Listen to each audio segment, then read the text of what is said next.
And this episode is brought to you by Dye Real Estate and Land Company. They are the real estate agents based in Northwest Ohio that are the go-to company for people who enjoy the rural lifestyle and are looking to buy and sell some property. The whole team is amazing. I've used them in the past. I'm partial to Jaylene myself for obvious reasons, but they're all there for you whenever you need them. If you're in the market, just drop them a line at info@dyerealestate.com. That's info@dyerealestate.com. And don't forget to tell them Support Your Local Podcast sent you. Hello, I'm Robert T. Smith, host of Support Your Local Podcast. I want to take a moment to remind you to hit that fast forward button. That is, unless you want to hear about something good being done. Anyone who knows me knows that I love bowling. In 2016, I founded the Smith Family Bowling Scholarship Foundation, intended to honor my father's hard work and dedication to community service and award scholarships to youth bowlers throughout the nation. To date, we've awarded well over $15,000 in scholarships. If you are a bowler, know a bowler, have ever seen a bowler, or heard about anyone who has ever seen a video of a bowler, I'd love for you to help promote the SFBSF and its mission. Please go to sfbsf.com and see what we're all about. While you're there, please consider hitting that donate button and helping us make a brighter future for our youth. Again, that's sfbsf.com. Thank you for your time. I now declare the quick draw competition open.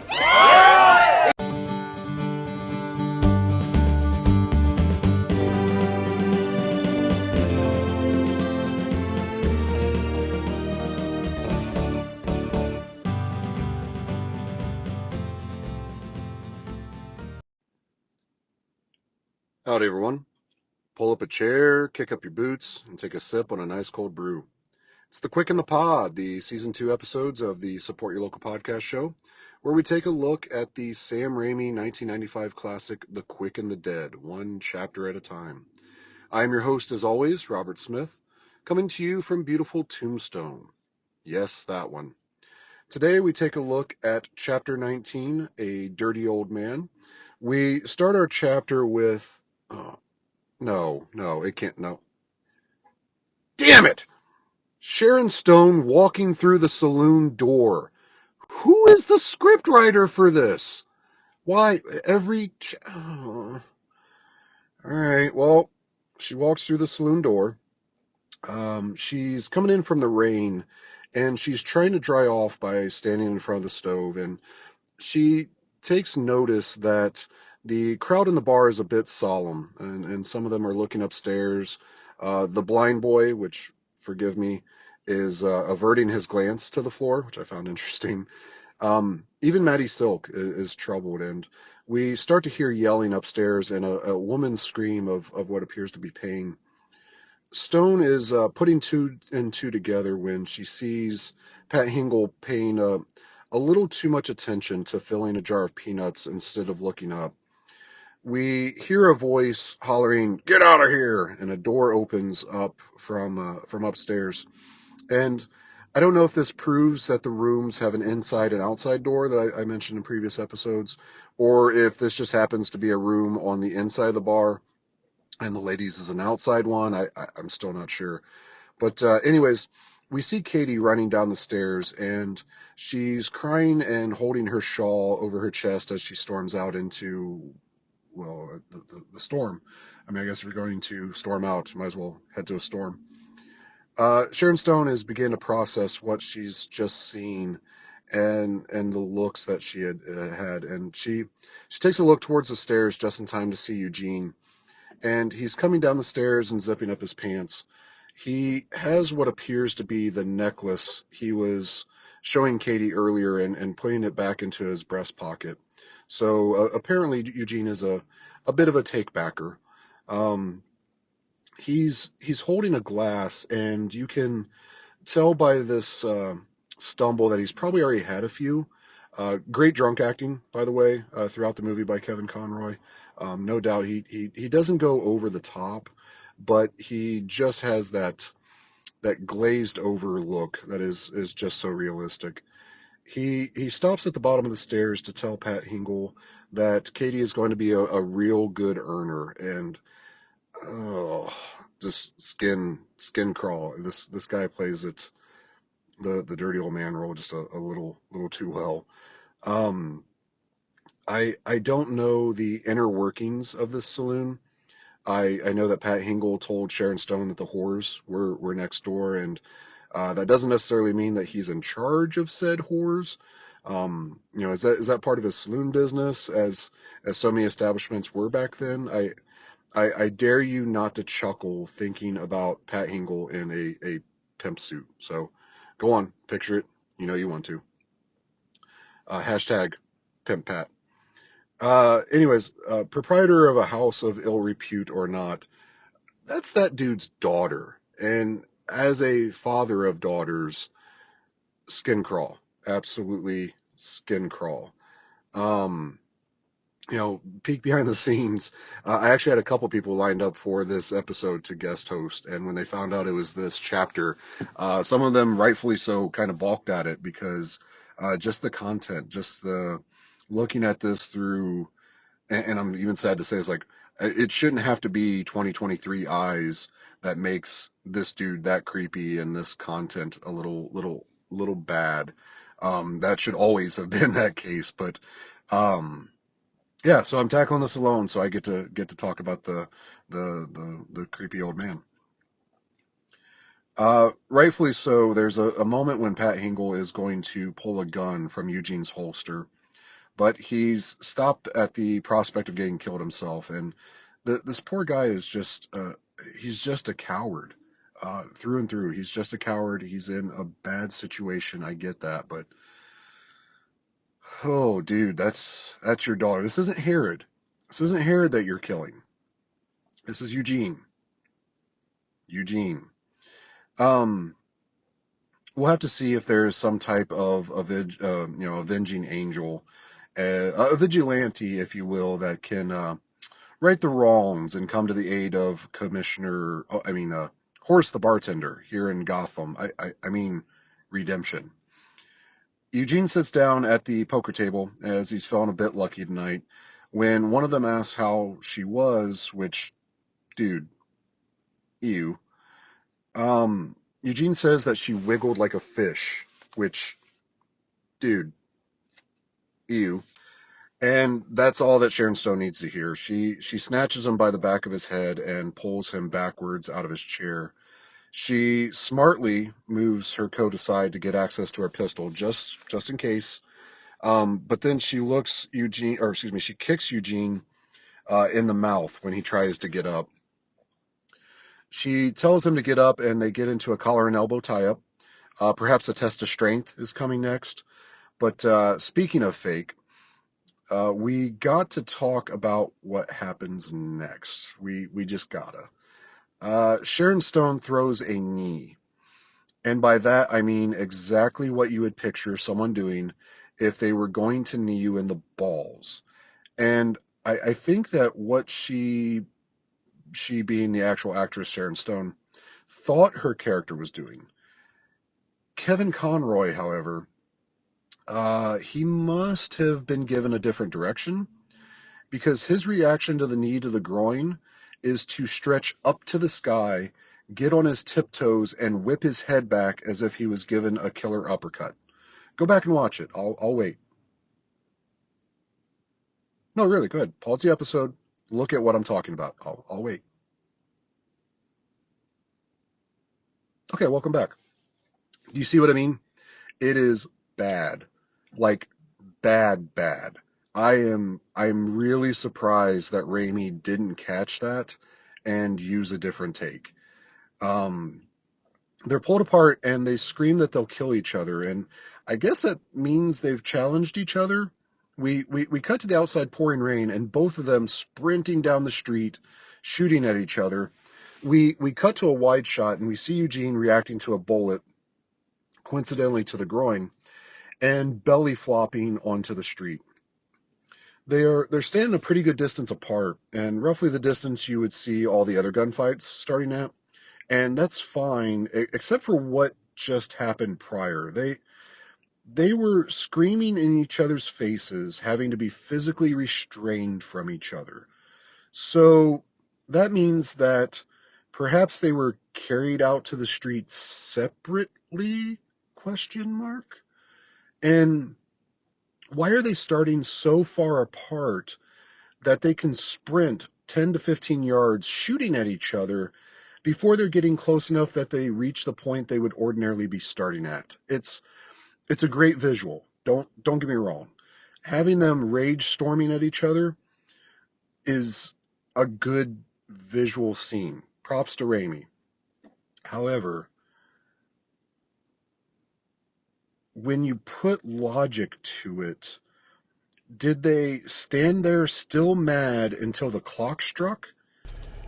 Did they not wait for the clock to strike, thus making them cheaters?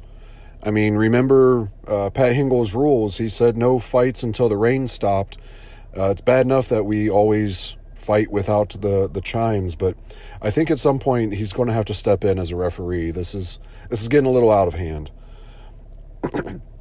Anyways, Eugene finally notices his crotch has been shot, and maybe when he was having fun with Katie, he had some numbing agent on it to prolong his experience, which, dude, ew.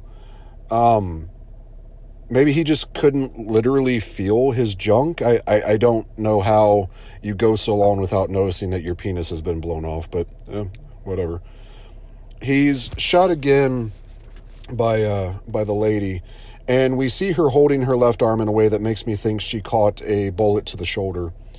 She gets right up on him and is unable to pull the fatal trigger shot. And again, peaks and valleys with what exactly this person's driving force is. She was literally just storming and shooting at this man, but in the span of 2 seconds has gotten clarity on herself and stops from ending it. I still can't see where exactly this character's going. I do have to say it may be a bit of a character flaw in regards to that. Eugene begs her not to kill him, and he's asking Herod for a reprise. And we cut over to Herod standing on his porch with this little umbrella. It's a cute little, it's just a weird little thing with Gene Hackman. But much like Joaquin Phoenix in Gladiator, he's standing judge over whether the combatant will live or die. And I'm waiting for him to do the thumbs up, thumbs down. He yells to them over the downpour that the contest isn't over until someone dies. And the lady refuses, and she uncocks her gun. She comes back into the saloon, visibly distraught over everything that had just happened, and she gets a drink from a thankful Commissioner Gordon.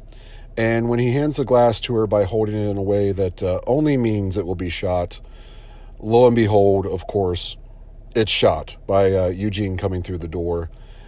We get a great horror scream, and Eugene looks like a monster out of a movie coming back for the final jump scare, which, chef's kiss, definitely something that Raimi is very, very familiar with. The lady draws and fires 6 times at Eugene, and he crumbles out the door. And I'm usually not one of those people that nitpick about people never reloading their gun.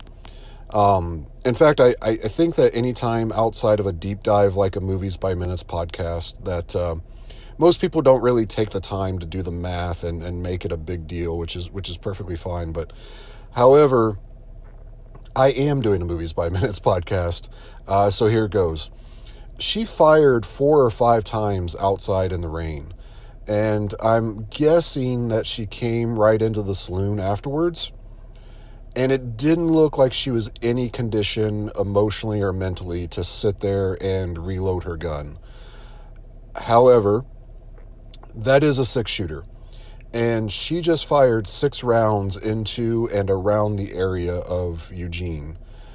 Props to them for only firing 6 times on this shot. They kept mind to the continuity there. But bad marks to the continuity person for not counting the ones that she had just shot in the previous scene. I'll get off my soapbox for a moment. The lady walks towards the door to see what she had done, and it's some great facial work by Sharon Stone. She is visibly sad, and we almost get a little twinge of remorseful for what she did. And you can almost see her thinking to herself, please, please, please, please, please, please, don't let him be dead. Don't let him be dead. And it's nice to have the weight of murder, whether it's justified or not, hanging heavy on someone in the movie. There's someone that has somewhat of a conscience. Granted, this was Eugene. If this is what we're doing, then this is what we're doing. That's the one that probably needs to go. Spotted Horse is sitting at a table and he's drinking and completely oblivious to the world as the others watch her walk by. And I love how this guy has absolutely zero fucks to give. None to give. The lady sees Eugene and he's laying there dead on the ground. Our gold teeth guy from earlier is pulling some chompers from him. And Herod comes up to the lady and he proclaims that the lady moves on to round 3. She walks down the boardwalk, passing the blind boy, hanging his head, and Court's there to comfort her with the knowledge that there's always forgiveness if you look for it. So maybe a brighter side of an outlook than his own being damned. I'm curious as to the thought of this because he said to himself that he's already damned. There's nothing he can do. So is it the fact that it was a priest that he killed that sealed his fate? I, not being a religious guy, maybe can let me know. Does God forgive for murder, but not if you get one of his crew? Is that like instant beef with God? You shot one of my boys and now we got beef. I don't know. That's what the kids say. There's a nice dissolve of the rain getting harder and whiting out the screen. And it cuts to the white sky and a pan over to the clock tower showing us that it's 10 till 6. Ratsy comes out of the saloon and he's pulling the preacher by his shackles and he takes him into the center of the street. The crowd is still a little bit hostile towards him, but they're no way near the heat that they had for him earlier. So I don't know if maybe the crowd maybe they're getting desensitized to all the killings, but they definitely are getting meeker and meeker. I don't know if Cantrell getting killed really took the wind out of their sails, but there was still a lot of Herod loyalists that were getting their kicks from the fight. So I don't know how much that would have had to do with it. But regardless, this is definitely a shadow of what it was. Ratsy gives the preacher his gun and he tells him goodbye, and which is a nice little touch. Maybe Ratsy will miss him. And the lady's seen walking through the crowd, and she turns the heads of the Mexican family that we saw earlier praying for Cantrell. And perhaps this is a nod to Yoda telling Obi-Wan that there is another hope? ? Maybe we should start putting our chips on this lady, which anybody that's seen her shooting so far, there's about 6 more people in this fight that maybe I would rather put my money on. Court's given his one bullet, and we cut to the lady getting her horse ready. The kid comes into the stable, and he questions why she's leaving. And he admits to her that he likes her, and he would like her to stay.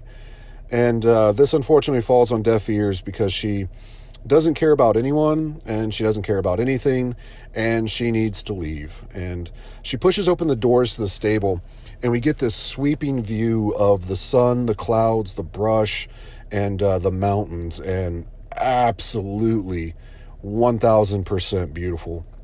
There's a place out here around Sonoyta that I would drive through every day to work in, and coincidentally Nogales is where I used to work. So shout out to whereabouts we're here in the movie.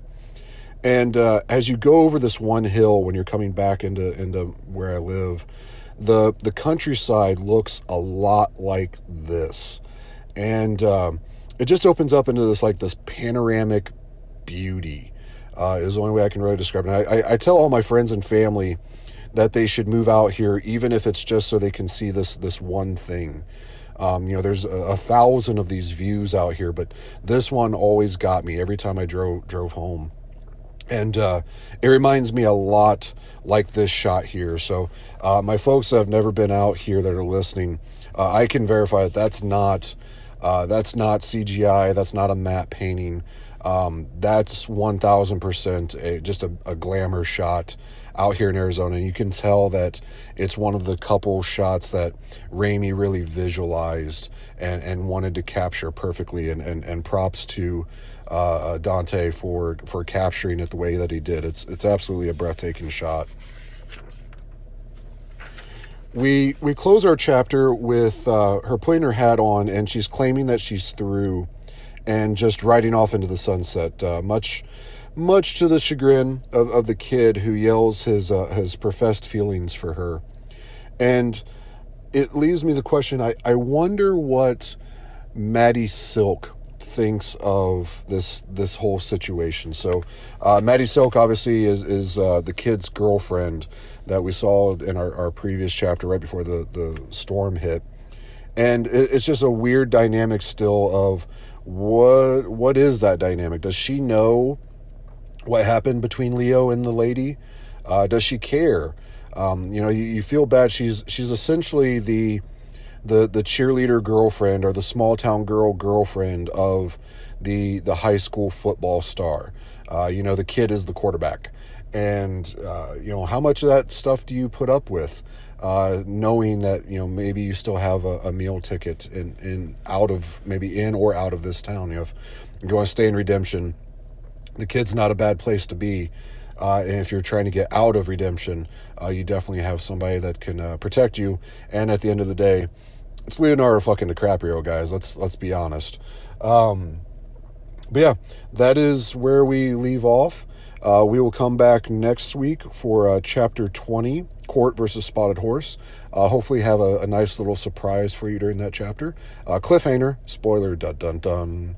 But until we meet again, folks, if you haven't already, please like, share all of our social media. We are Support Your Local Podcast on Facebook, Instagram, and YouTube. We are also out there if you need to email me for any comments, feedback, ideas, things you'd like to see.